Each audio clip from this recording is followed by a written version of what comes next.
The heavy scent of gardenias and damp earth hung in the New Orleans air, thick as velvet, pressing in through the open French doors of the ancient mansion.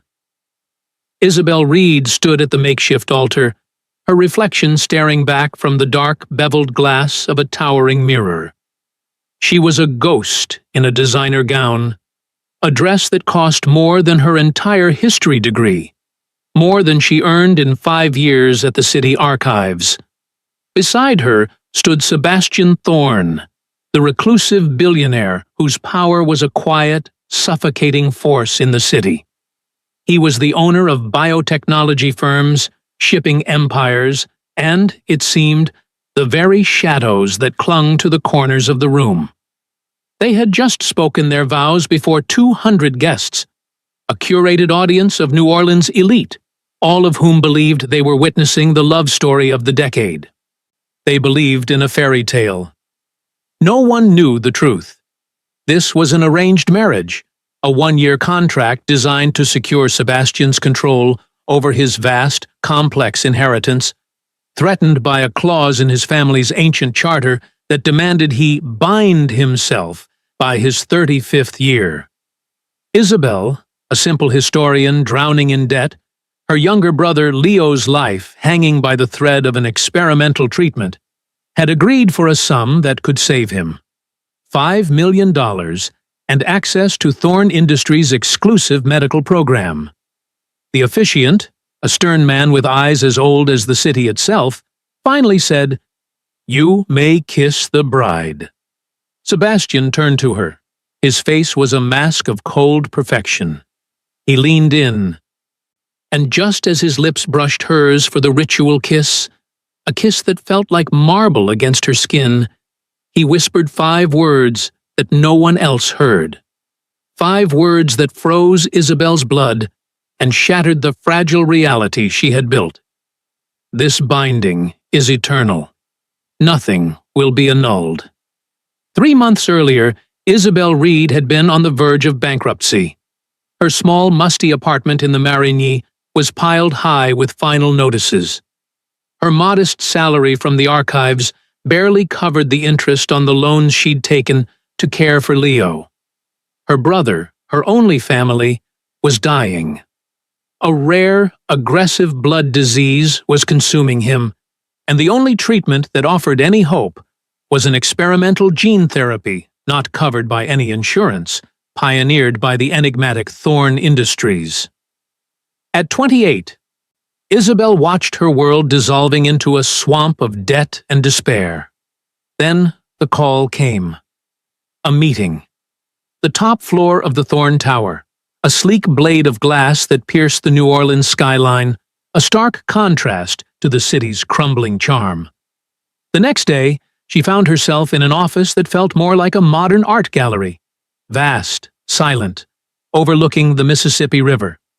And facing her was Sebastian Thorne himself, 35, with dark hair, a bespoke suit that fit like armor, and eyes the color of amber, more intense and unnerving than any magazine photo. He was the heir to the Thorne Empire, the city's phantom king. He did not waste time. His family's charter, he explained, was archaic.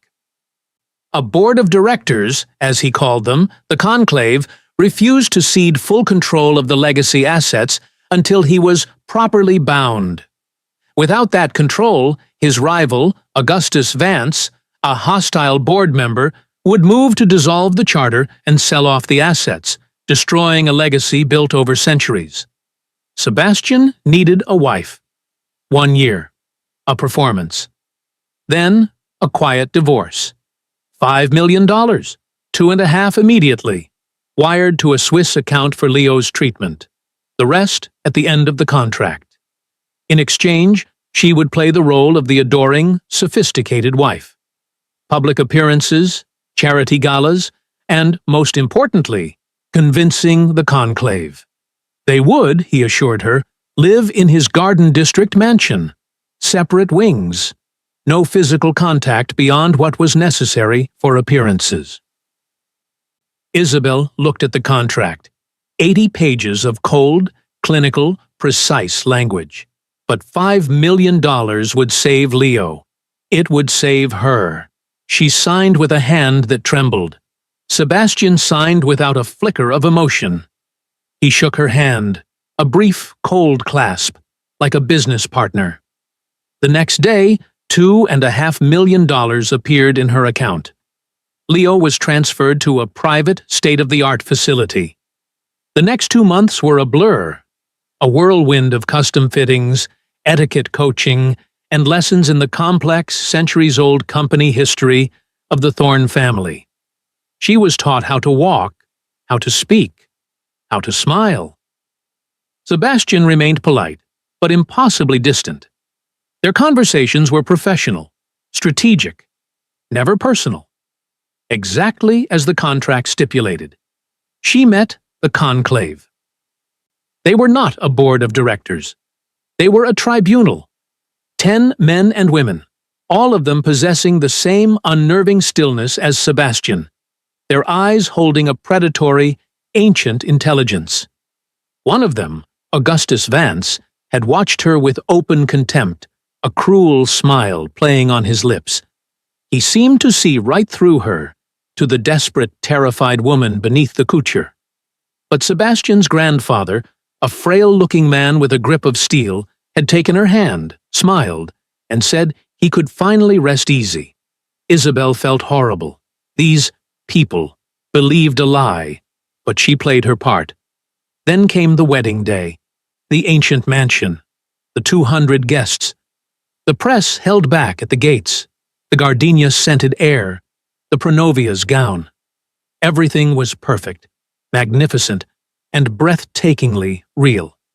Isabel looked in the mirror, beautiful and hollow. It was her wedding day, the day she had once dreamed of, and it was entirely false. She walked the aisle. Sebastian waited at the altar, impossibly handsome. They exchanged vows written by Sebastian's legal team, beautiful, empty words about forever. Rings were exchanged, and then the kiss. He leaned in. His lips were cold, and he whispered those words, "Nothing will be annulled." The reception was held in the mansion's grand ballroom under glittering, gas-lit chandeliers. Champagne flowed. Caviar was served on mother-of-pearl spoons. A string orchestra played a haunting waltz. Isabel smiled. She danced. She played her role to perfection, but Sebastian's words echoed in her head. Eternal. What did it mean? It was a 1-year contract, signed, ironclad. She tried to catch his gaze, but he was always occupied. The perfect host, accepting congratulations, his eyes never meeting hers. Augustus Vance watched them both, his expression one of pure, triumphant malice. He knew something. The reception lasted until midnight. Finally, the newlyweds departed, not in a flurry of rice, but in a sleek, black, silent Rolls-Royce, heading toward Sebastian's primary residence in the Garden District. During the drive, Sebastian stared out the window, his profile etched against the passing gas lights of the city. The silence in the car was so heavy it felt like a physical weight, a tense, cold pressure. Isabel couldn't bear it any longer. Her voice, when she spoke, was a strained whisper. "What did you mean? At the altar? About the annulment?" Sebastian turned his head. His amber eyes, in the darkness of the car, seemed to glow with a faint, dangerous light. He spoke, his voice calm and level, which only amplified the terror of his words. "Things have changed, Isabel." He explained that Augustus Vance had discovered their agreement. Not the full truth, but enough. He had found a copy of their 1-year contract, proof of the fraud. He was preparing to present it to the conclave at dawn. If he succeeded, Sebastian would be stripped of his power. The charter would be broken. The company, the legacy, destroyed. "Augustus can only prove fraud if our marriage has an end date," Sebastian continued, his voice dropping to a near hiss. "A 1-year contract is proof of a transaction. But if we remain married, if the binding is permanent, if we perhaps, in time, produce an heir, Augustus has nothing. His claim becomes meaningless. Isabel's heart hammered against her ribs. You're changing the terms. I am honoring the new reality, he corrected. He has forced my hand. I have already had a new contract drawn up. 5 years? She asked, her voice trembling, thinking of the original story's blackmail. Sebastian almost smiled. It was a terrible, cold expression. No, not 5 years. The 1-year contract you signed is nullified. This is a blood contract. It's for eternity. No. Yes. He explained the new terms. Not 10 million, not money at all. The terms were simpler. Leo. The experimental treatment Leo was receiving. It wasn't gene therapy. It was him. His blood. A unique, restorative property that was, for now, keeping Leo alive and reversing the damage. If she accepted the new contract, the treatments would continue indefinitely. Leo would live a long, healthy life. If she refused, the treatments would stop tonight. That's blackmail, she choked out, tears of rage and terror welling in her eyes. That is a fact, Sebastian said, his voice void of all emotion. You signed a contract with clauses for unforeseen complications. Augustus is a complication. This is the solution. It is cold, perhaps, but it is necessary. They arrived at the main house. The iron gates swung open silently, and the car pulled up to a magnificent 3-story antebellum mansion draped in wisteria and shadows. It was beautiful, and it was a prison. The housekeeper, a silent woman dressed in gray, greeted them with a bow and vanished. The house was cold, despite the humid night. Sebastian led her not to a separate wing, but to the master suite, a magnificent room of dark woods, rich fabrics, and a 4-poster bed that looked large enough to sleep a family. Her belongings, transferred from her apartment, were already in the massive walk-in closet. Isabel finally exploded. You planned this! You planned all of this! I did not, Sebastian said, turning to her. I did not plan on Augustus discovering the contract, but I adapt to the new battlefield. It is what I do. It is why I am king. King? She repeated, a hysterical laugh bubbling in her throat. Of the conclave, which, you have gathered, is not a board of directors. We are not human. Not entirely. He stepped closer. She could feel a chilling aura radiating from him. You will continue to play the perfect wife, Isabel. You will be my queen.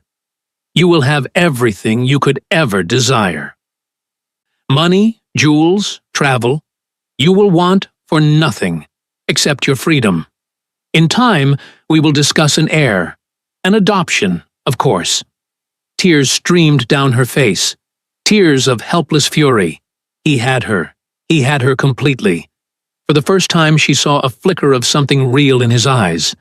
Pain. He would destroy everything, Sebastian whispered, more to himself than to her. A century of peace. Gone. My family's legacy. Augustus would burn it all for power. He looked back at her, his mask of control firmly back in place. He is a monster. I am merely desperate. He laid a new document on the antique desk. It was bound in dark leather, the parchment thick and ancient. Next to it, he placed a small, sterile lancet with a silver handle. The new contract, he said. The blood contract. You have 24 hours to decide. Accept. And Leo lives a full, healthy life. Refuse, and you will lose everything, including your brother. He walked to the door, pausing in the threshold. I will make these years, this eternity, comfortable for you, Isabel. You have my word on that. The heavy door clicked shut, the sound of the lock sliding into place echoing in the cavernous room. Isabel stood alone, a magnificent prisoner in her white wedding gown. She walked to the desk, her fingers tracing the embossed leather of the contract. 24 hours. He had given her 24 hours, but the decision was already made. She looked at her reflection in the dark window. She had no choice. She had never had a choice. She picked up the lancet, its silver tip gleaming in the moonlight.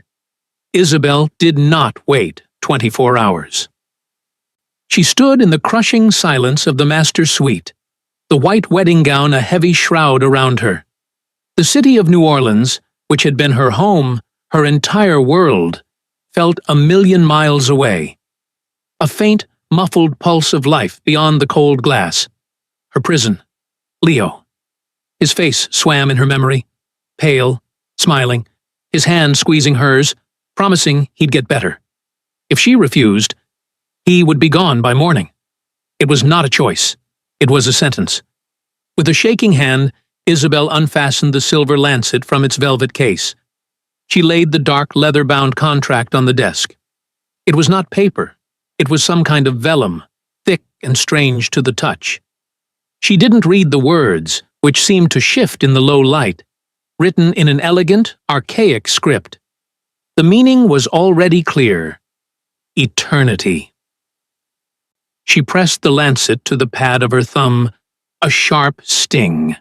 A single, perfect crimson droplet welled up. She pressed her thumb to the signature line at the bottom of the page. The moment her blood touched the vellum, the world went cold. It was not a feeling, but a sensation, as if she had been plunged into Arctic water. A jolt, sharp and invisible, raced from her thumb up her arm, seizing her heart in an icy grip before vanishing. The drop of blood on the page flared, turning from red to a shimmering ink black, and then sank into the vellum, disappearing as if it had never been. A bond. A chain. She felt it settle over her, a metaphysical weight in the room. She was still standing there, staring at the empty line, when the door opened. Sebastian entered. He had changed from his wedding tuxedo into a simple black shirt and trousers. He looked impossibly like the night itself given form. He did not look at her. His gaze went straight to the contract on the desk. "You are wise," he said, his voice flat. He picked up the contract, studied her signature for a moment, and then slid it into a drawer, which he locked with a small, ornate silver key.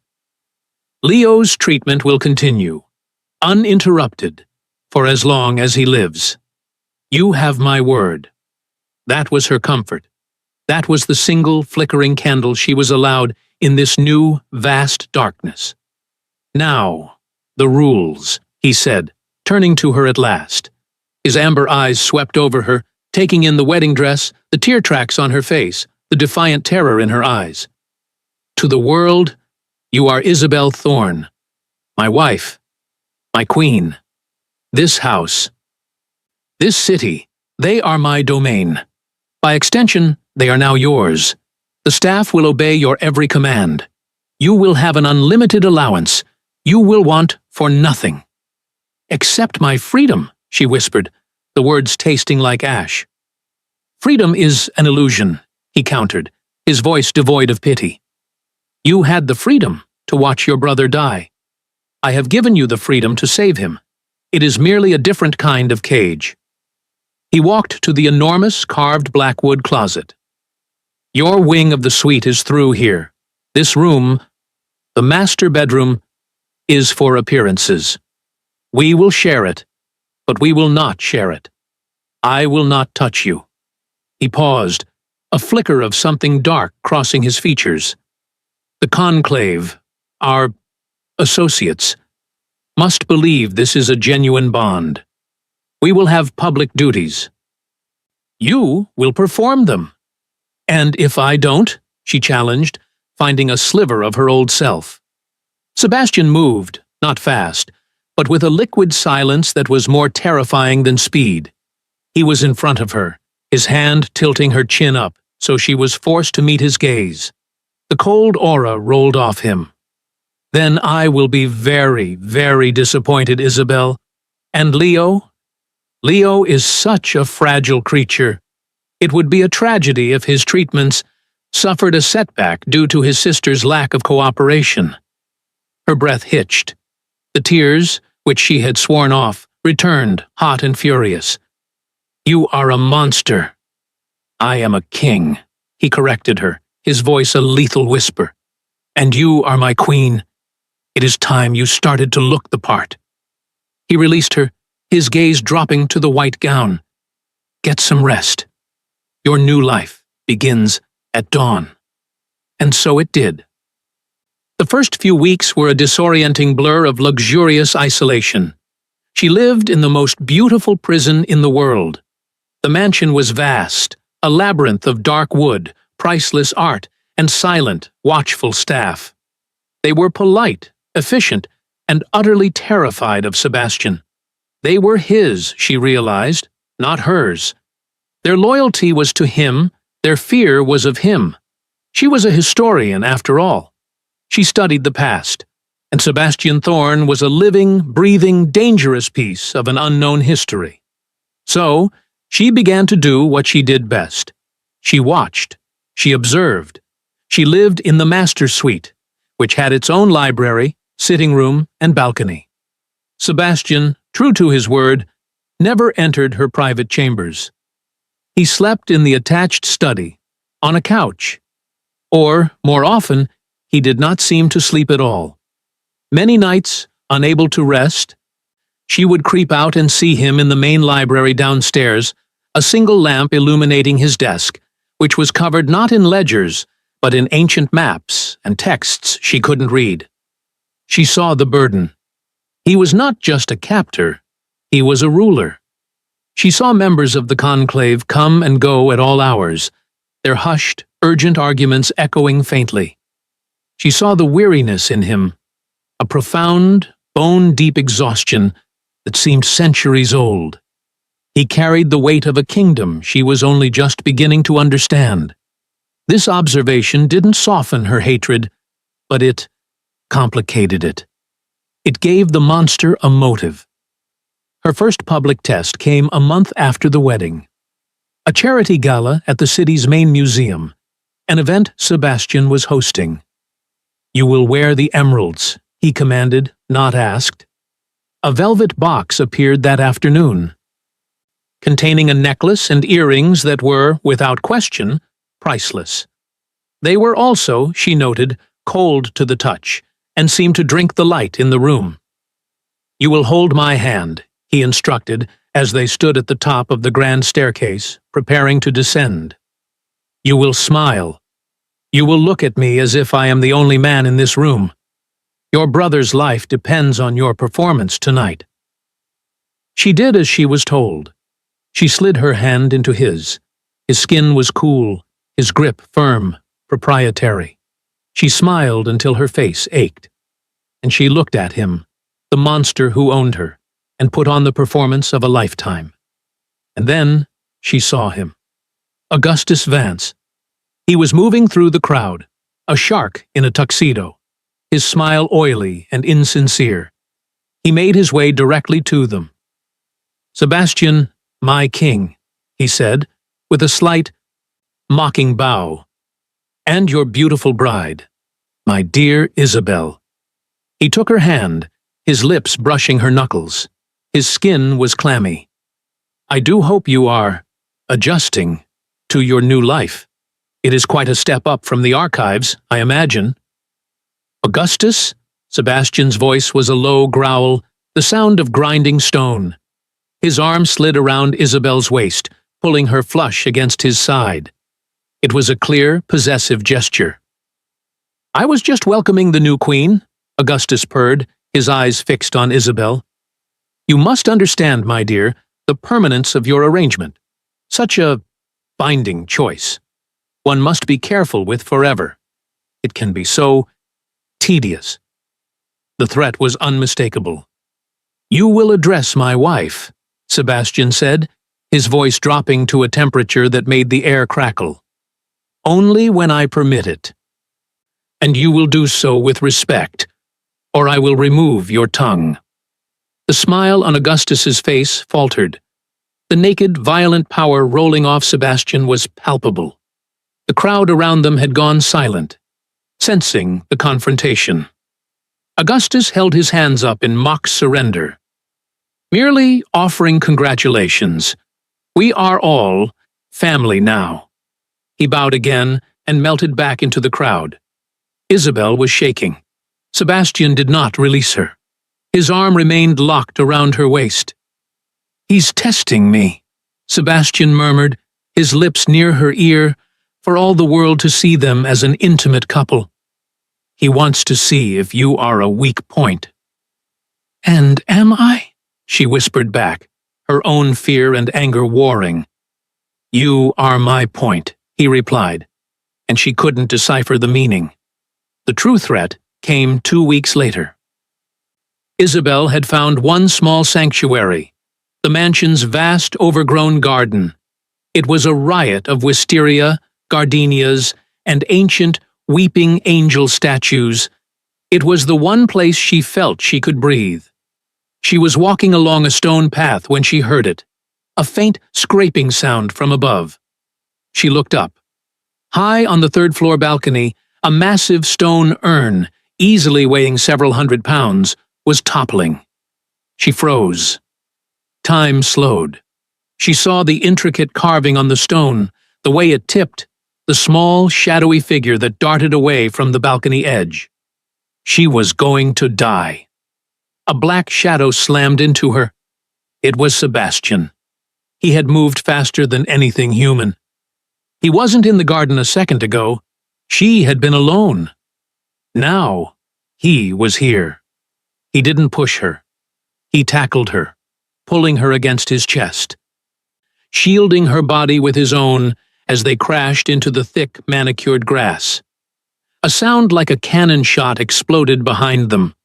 The stone urn shattered on the path, sending lethal fragments of granite flying like shrapnel right where she had been standing. She was breathing in the scent of his shirt, of old books, and something metallic and cold. His body was unnaturally still.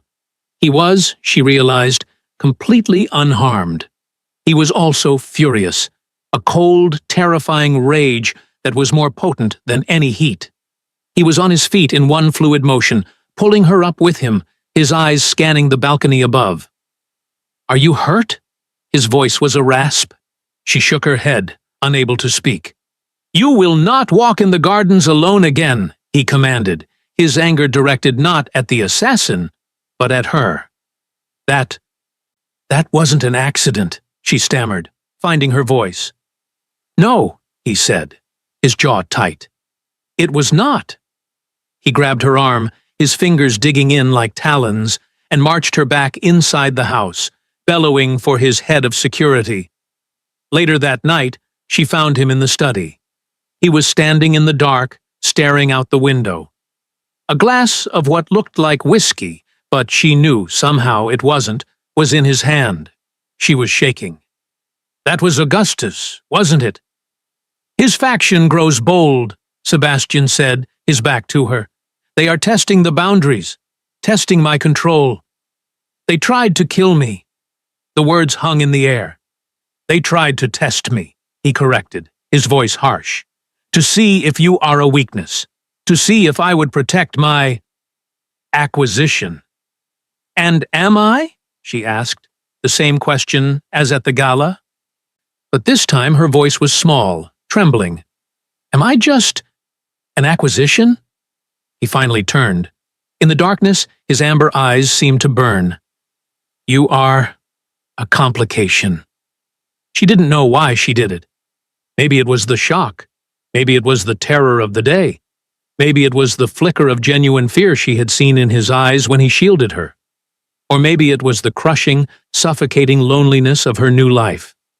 Before she could think, before she could analyze, she crossed the space between them. She reached up, her hands tangling in the front of his shirt, and she kissed him. It was not like the cold, dead kiss at the wedding. This was a desperate, trembling, human kiss. It was a plea to be seen, a plea for connection, even with a monster.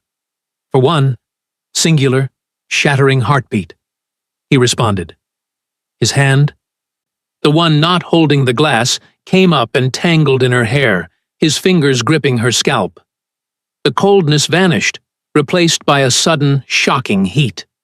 The glass of whiskey crashed to the floor. His other arm wrapped around her waist, crushing her against him.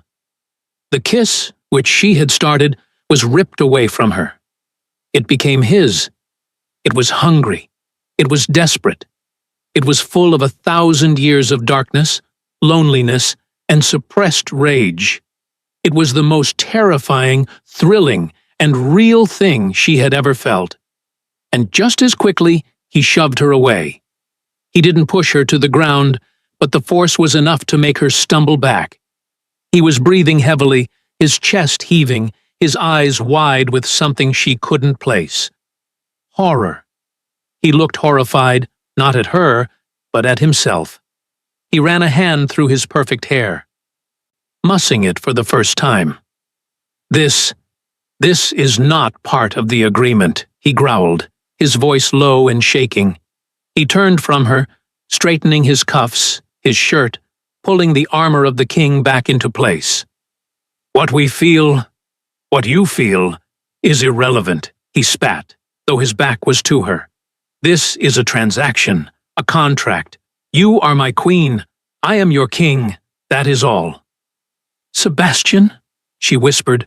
Her heart, which had been hammering, now felt as if it had been shattered. Go to your room, Isabel, he commanded, his voice dead. This night is over. And this will never happen again. She stood there for a moment, the humiliation washing over her, colder than his touch had ever been. She turned and fled the room, the sound of her own footsteps echoing in the massive, silent house. She ran to her private chambers, the tears blurring her vision, and locked the door. She wept. Not just from fear or anger. She wept because, in that one terrifying kiss, she had realized something far more dangerous than any assassin. She was falling in love with the monster who had bought her. The days that followed the kiss were a new kind of hell. The air in the mansion, once just cold, was now electrified with a raw, unspoken tension. Sebastian was a ghost in his own home. He avoided her, burying himself in the library, his door firmly locked. The brief, violent, and passionate connection had terrified him far more than any assassin's blade. He had built his eternal life on control, and for one shattering moment, he had lost it completely. Isabel, left with the burning humiliation of his rejection, retreated into her own shell of icy silence. She was his prisoner, his queen, and now, the living reminder of his one human weakness. The fragile, volatile truce was shattered on a Tuesday. Isabel was in the breakfast room when Sebastian entered, already dressed in a severe, dark suit. He didn't look at her. A conclave emergency has been called, he said, his voice clipped. You will remain in the mansion. Do not leave the grounds. The head of security will be stationed outside your suite. You are not to be disturbed. Sebastian, what is it? She asked, the fear in his voice cutting through her own anger. He finally met her gaze. His eyes were dark with a cold, controlled fury. Augustus has made his move. He is convening the council to present evidence of my unsuitability to rule. The contract, she whispered. He found the original, the 1-year term, the payments. He picked up a silver key from the hall table. He intends to prove our binding is a fraud, dissolve my power, and take the charter. He will call for my execution. He can't, he can, and he will. He walked to the door, then paused, his back to her. Stay in the suite, Isabel, no matter what you hear. Promise me. I promise, she said, her voice barely audible. He left. The massive oak door closed with a sound of finality, like a tomb being sealed. Isabel did as she was told. She waited. The hours stretched, thick and suffocating. The silence in the house was heavier than ever. Evening fell. The security guard outside her door remained, motionless as a statue. It was nearly midnight when a new, chilling sound reached her. The sound of unfamiliar, heavy footsteps in the main hall. The guard outside her door was suddenly gone. She crept to her door and locked it, her heart hammering. She heard voices. Augustus's, one of them smooth and triumphant. "The king is detained. The arbiter has been summoned for dawn. Until then, I am in command of this house. Secure the human. She is the key witness to his treason." Isabel fled. She didn't run for the exit. She knew she'd never make it. She ran to Sebastian's study, the one room attached to their suite that he always kept locked. She slammed the bolt on the interconnecting door, praying it would hold. The study was his sanctuary, the room she had fled after the kiss. Now, it was her only fortress. She could hear them, the heavy fists pounding on her suite door, then the sound of the lock splintering. She was trapped. They would be at the study door in moments. She looked around, her eyes frantic. This was Sebastian's room, his life. And she, a historian, was a researcher. She didn't know how to fight, but she knew how to read. Her eyes landed on his desk, the ledgers, the maps, and next to them a thick, leather-bound volume she had never seen before. It wasn't an ancient text. It was a journal. His. A heavy thud rattled the study door. They were trying to break it down. She had minutes. She flipped open the journal. His handwriting was sharp, precise. The first entry was dated 3 months ago, the day after he had first met her. "She is not what I expected. She is not weak. She is terrifyingly strong.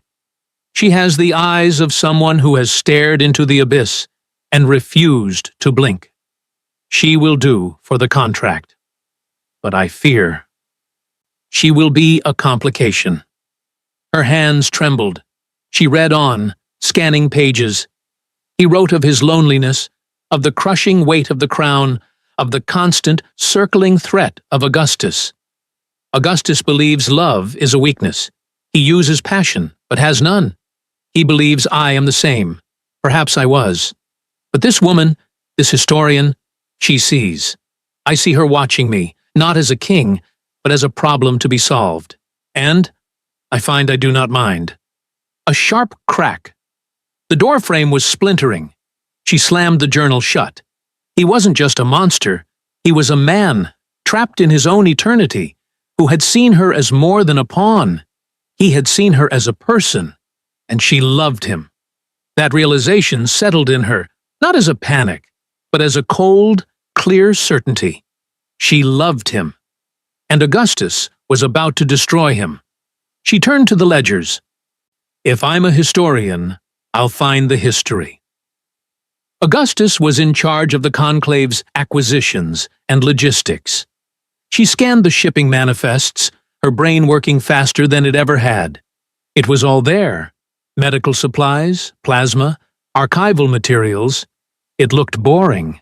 It looked normal. But the dates? She pulled a different ledger, Sebastian's private accounts. She cross-referenced the numbers. And there it was. Augustus was a traitor. It was plain as day, written in the cold, hard language of numbers. For years he had been siphoning conclave funds, using the medical supplies manifests as a cover. He was shipping blood, yes, but he was also shipping something else. Weapons, ancient artifacts. He was selling their secrets, their sacred items, to human collectors, breaking the compact in 1,000 different ways. All while framing Sebastian for the instability it was causing. He wasn't just planning a coup, he had been committing treason for a decade. The study door exploded inward. 2 large, pale men in black suits grabbed her. She didn't fight. She held the ledgers and the journal to her chest. "Let her go," Augustus said, appearing in the ruined doorway. He smiled, a victor's smile. My. The The little mouse, reading her master's diary. How sentimental. It won't save him. It's not meant to save him, Isabel said, her voice shaking but clear. It's meant to bury you. Augustus's smile wavered. Take her. The arbiter is waiting. The grand hall of the mansion had been transformed. The conclave was assembled, a silent tribunal of ancient, powerful beings. At their head, on a chair that seemed carved from shadow, sat the arbiter. It was neither male nor female, its face a mask of ancient, emotionless porcelain. Sebastian was there. He was not in chains. He was simply diminished. He stood alone in the center of the room, his power bound by the arbiter's presence, looking like a king who had just watched his kingdom burn. He saw her, and his eyes widened, not in hope, but in despair. He thought she was there to testify against him. Augustus Vance, the arbiter's voice echoed, sounding like dry leaves skittering on stone. You have made a claim of treason against your king. Present your evidence. Augustus stepped forward, holding the original one-year contract. Arbiter, I present this. A human contract. A transaction. He brought this thing into our world for money. He faked the sacred binding. He has invalidated the compact and endangered us all for his own selfish gain. He is no king. He is a fraud. The arbiter turned its porcelain gaze to Sebastian. Sebastian Thorne. How do you answer? Sebastian looked at Isabel. His face was a mask of defeat. I did what I had to protect the legacy. So you admit the fraud? The arbiter pressed. Before he could answer, Isabel shouted, Yes! The entire room turned to her. Sebastian flinched, as if she had struck him. Yes, it was a fraud, she cried, walking forward, the ledgers in her arms. It started as a contract. I signed it to save my brother. He forced me into it, and then blackmailed me into an eternal one. He is a monster. Augustus was beaming. Sebastian's face was white. But he is not a traitor, Isabel continued, her voice ringing with a historian's authority.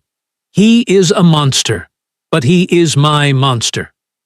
And he is a fool, but he is not the one who betrayed the compact.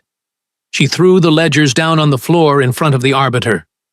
He is, she screamed, pointing at Augustus. While Sebastian was busy trying to hold this conclave together, Augustus was selling you all out. For money, for human trinkets, shipping manifests, bank transfers. He's been breaking the compact for 10 years, creating the very instability he blamed on his king. Augustus's face went from triumph to pure, unadulterated rage. Lies! She's a human! She lies! Am I? Isabel said, holding up Sebastian's journal. Or am I just the one who finally bothered to read the notes? I am a historian. I read the past. And your past, Augustus, is written in blood and greed. The arbiter held up a single pale hand. Silence fell. It did not look at the ledgers. It looked only at Isabel. You have confirmed the binding was born of deceit, its dry voice whispered. The law is clear. Such a bond is invalid. The king's power is broken. No, Sebastian whispered. Augustus smiled. And you, the arbiter continued, its gaze still locked on Isabel. You, a human. You were brought here by force. You were threatened. You were imprisoned. You had every reason to flee, every reason to testify against him and buy your freedom. Yet you stayed. You fought. You risked your life, not for a king, but for this man. The arbiter turned to Sebastian. You are guilty of desperation, Sebastian Thorne. You brought a lie into this sacred hall.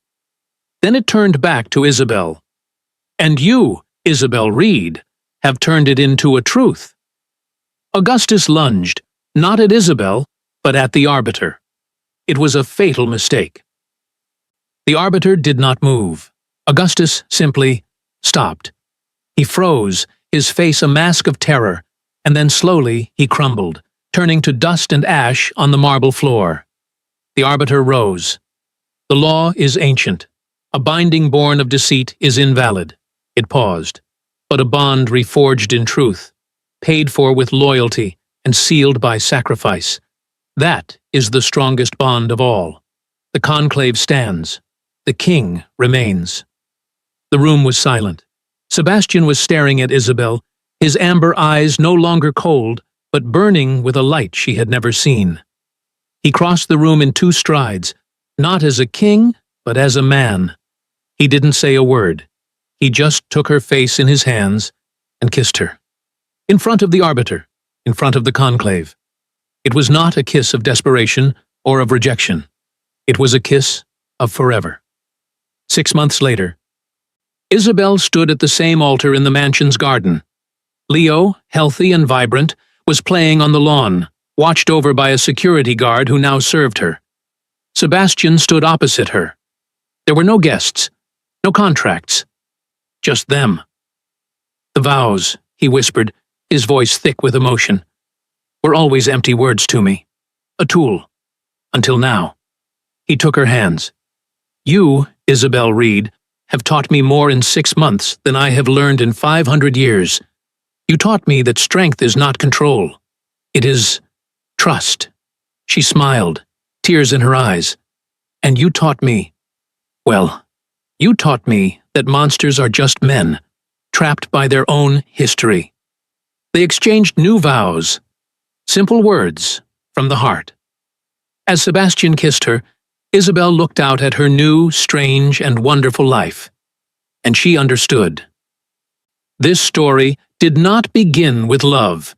It began with a lie, a contract, a transaction.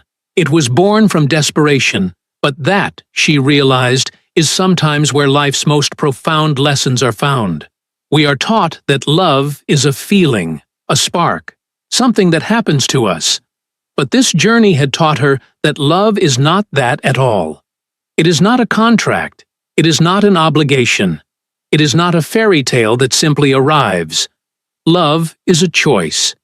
It is the conscious, difficult, and often terrifying choice to see beyond the mask. It is the choice to trust, even when you have been given every reason not to. It is the choice to stay and fight when it would be so much easier to run. Their story had begun with a blood contract, an inescapable chain. But it was only when they both chose to be bound, to be loyal, to be vulnerable, that they finally became free. And in that choice, Isabel finally understood the true meaning of the word he had once used as a threat, and now used as a promise: eternal.